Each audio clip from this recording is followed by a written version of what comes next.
Hello student, नमस्कार। I M C ए के sir from के कॉमर्स अकेडमी नासिक। स्टूडेंट्स, आज हम एफ वाई एम बी ए के एक सब्जेक्ट के बारे में जानने वाले हैं। और ये जो K Y S that is know your subject का सीरीज चल रहा है, इसमें F Y M B A का फर्स्ट ईयर सेमेस्टर नंबर 2, जिसका एक कंपलसरी सब्जेक्ट है 204 operations and supply chain management, ये सब्जेक्ट के बारे में जानने वाले हैं। सो स्टूडेंट्स, जैसे पहले भी बोला हुआ है, शादी के पहले लड़की को और पढ़ने के पहले सब्जेक्ट को जानना जरूरी है। तो जानते हैं इस सब्जेक्ट को डिटेल में।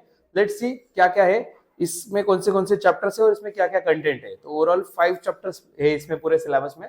सो इसमें से चैप्टर नंबर 1 आपके सामने प्रकट हो चुका है।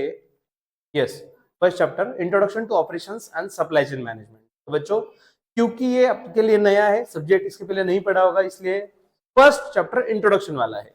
तो पहले सब्जेक्ट को जानना जरूरी है। तो इसमें हम जानेंगे definition, concept, significance and functions of operation and supply chain management. बच्चों, वन ऑफ द प्रोडक्ट आपने बालाजी वेफर सुना होगा या फिर गोपाल सुना होगा, ठीक है।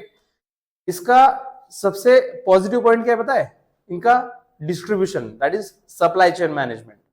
मतलब ऐसे ऐसे छोटे छोटे गांव में आप जब जाओगे ना, जहाँ पे नेटवर्क नहीं होता, वहां पे भी आपको प्रोडक्ट मिल जाएगा। That is the distribution. और अगर डिस्ट्रीब्यूशन चैनल और we can say supply chain management उतना स्मूथ हो, तो डेफिनेटली प्रोडक्ट सक्सेस होने के चांसेस बढ़ जाते हैं। Evolution of manufacturing to operation management, physical distribution, ये जो फिजिकल डिस्ट्रीब्यूशन की हम बात कर रहे हैं, to logistics and supply chain management, physical goods and services perspective. Yes, तो फिजिकल गुड्स का मूवमेंट जो डायरेक्ट मैन्युफैक्चरर से लेकर कंज्यूमर तक आ रहा है, वो मूवमेंट वगैरह, इसमें सब चीजें आएगी। क्वालिटी, क्वालिटी की डेफिनेशन हम देखेंगे, अलग अलग एस्पेक्ट दिए इसमें। क्वालिटी का मतलब क्या, customer point of view, manufacturer point of view से दिया हुआ है। Then concept of internal customer, overview of TQM। बच्चों, TQM मतलब total quality management, lean management हम देखेंगे इसमें। Impact of global competition, technological changes या फिर इन्वायरमेंटल इश्यूज, एग्जैक्टली इनका सप्लाई चेन मैनेजमेंट पे या ऑपरेशंस पे क्या इफेक्ट होता है, ये भी हम इसमें देखने वाले हैं। अब आते हैं सेकंड चैप्टर पे। सेकंड चैप्टर जो है अपने सिलेबस का, इट इज ऑपरेशन प्रोसेस। तो इसमें दिया है प्रोसेस कैरेक्टरिस्टिक्स इन ऑपरेशंस। बच्चों, बिजनेस के ऑपरेशंस में जो प्रोसेसेस होते हैं उसके बारे में हमें इसमें दिया गया है। तो हम देखेंगे इसमें वॉल्यूम, वैरायटी, फ्लो। देखो, बिजनेस में कोई भी प्रोडक्शन कोई भी प्रोडक्ट अगर आप बना रहे हो, तो उसमें जो प्रोसेस होता है उसका एक फ्लो होता है, ठीक है। फ्लो मतलब स्टेप बाय स्टेप वही करेंगे तब जाके वो प्रोडक्ट बनेगा। इवन हम टाइप्स ऑफ प्रोसेसेस देखेंगे, कौन से टाइप ऑफ प्रोसेसेस के, operation systems, then continuous flow system, intermittent flow system. तो बच्चों, दो टाइप हो गए इसमें, एक कंटिन्यूअस फ्लो सिस्टम है, दूसरा इंटरमिटेंट है। देन प्रोसेस प्रोडक्ट मैट्रिक्स है, job production, batch production, assembly line, continuous flow. तो बच्चों, इसमें प्रोडक्शन से रिलेटेड बहुत सारी चीजें दी गई है, service blueprint. So this are part of second chapter. Next third chapter में दिया है PPC, that is production planning and control. तो students, as a manufacturer of course हमारे लिए बहुत जरूरी है जानना।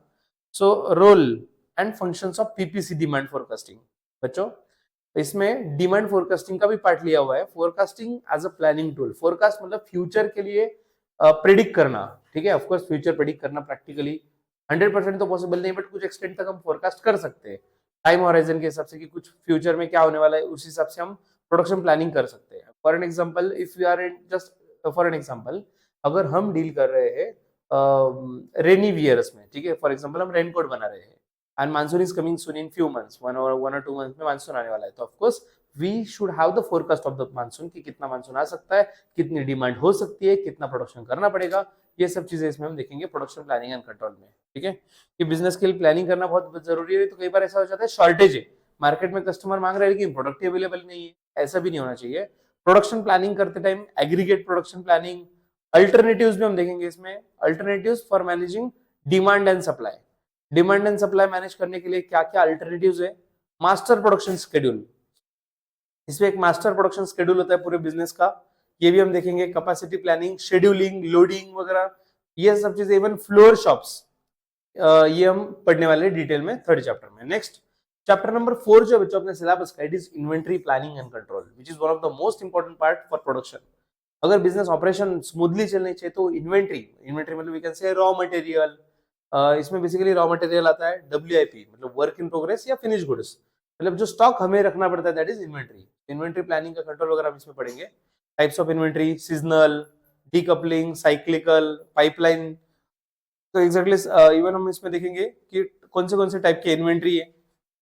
इन्वेंट्री कॉस्ट, बच्चों ये बहुत जरूरी जानना कि अगर आप बहुत ज्यादा स्टॉक रख लो तो ऐसा हो जाएगा आपका पैसा ब्लॉक हो जाएगा, ठीक है।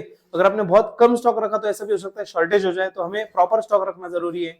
स्टॉक ऑर्डर करने के लिए जो कॉस्ट प्लेस होता है वो ऑर्डरिंग कॉस्ट, गुड्स कैरी करने की कॉस्ट मतलब कैरिंग कॉस्ट, अगर जैसे मैंने बोला कि गुड्स अपने पास है ही नहीं, कस्टमर डिमांड कर रहा है तो शॉर्टेज कॉस्ट, ये इसमें ईओक्यू, ईओक्यू एक मस्त कंसेप्ट है बच्चों, इकोनॉमिक ऑर्डर क्वांटिटी, ये हम देखेंगे इसमें कि किस तरीके से हम ऑप्टिमल क्वांटिटी, ऑप्टिमम क्वांटिटी अपने पास रख सकते हैं। उसके बाद उसके कुछ मटेरियल के क्लासिफिकेशन है, एबीसी एनालिसिस, वीईडी, एचएमएल, एफएसएन, गोल्फी, अलग अलग टेक्निक्स दिए हुए, और ऑफ कोर्स इसमें न्यूमेरिकल क्वेश्चन आने वाला है ईओक्यू पे, ईओक्यू पे आएगा, और इसका एक फॉर्मूला अंडर रूट वाला मस्त फॉर्मूला है बच्चों, बहुत इजी है और आप ये डेफिनेटली सॉल्व कर पाओगे, ठीक है। नेक्स्ट चैप्टर 5, लास्ट चैप्टर अपने सिलेबस का जो है SCM, that is supply chain management. बच्चों सप्लाई चेन का एग्जैक्टली कंसेप्ट क्या है, इसके कौन से अलग अलग मॉडल है, फिर हम देखेंगे collaborations, even enterprise extension, responsiveness, cash to cash conversion, मतलब कैश से लेकर वापस कैश तक आने का पूरा सफर। फॉर एग्जाम्पल मेरे पास कैश था, मैंने रॉ मटेरियल परचेस किया, फिर वो प्रोडक्ट में कन्वर्ट किया, फिर जाके मैंने कस्टमर को बेचा और कस्टमर ने मुझे कैश दिया, तो कैश टू कैश कन्वर्जन वाला पार्ट हम इसमें देखेंगे। Supply chain management and customer service linkage, availability of service reliability, even इसमें सप्लाई चेन मैनेजमेंट के कुछ इनेबलर्स भी दिए हुए लास्ट में, that is facilities, inventory, transportation, information, sourcing वगैरह सब पार्ट इसमें आने वाला है। तो बच्चों ये 5 चैप्टर में आपका पूरा सिलेबस डिवाइडेड है। तो student thank you for watching this. अगर आप ये पूरा का पूरा कंटेंट चाहते हो, this is just a trailer, अगर आप पिक्चर देखना चाहते हो, दैट इज, अगर आप 5 के 5 चैप्टर प्रॉपर्ली सीखना चाहते हो केकेसीए के टीम से, तो डेफिनेटली डाउनलोड करना भूलना मत हमारा ऐप। अगर आप एंड्रॉइड यूजर हो तो प्ले स्टोर पे नाम है केकेसीए, और अगर आप एप्पल यूजर हो तो ऐप स्टोर पे आपको my coaching bye apex type करना है। डिस्क्रिप्शन बॉक्स में दोनों का लिंक दिया गया है, साथ ही साथ व्हाट्सएप ग्रुप का लिंक दिया गया है जो हमारे एमबीए का ग्रुप है, उस पर आप डेफिनेटली ज्वाइन हो जाइएगा। आप learning with KKCA. Bye bye.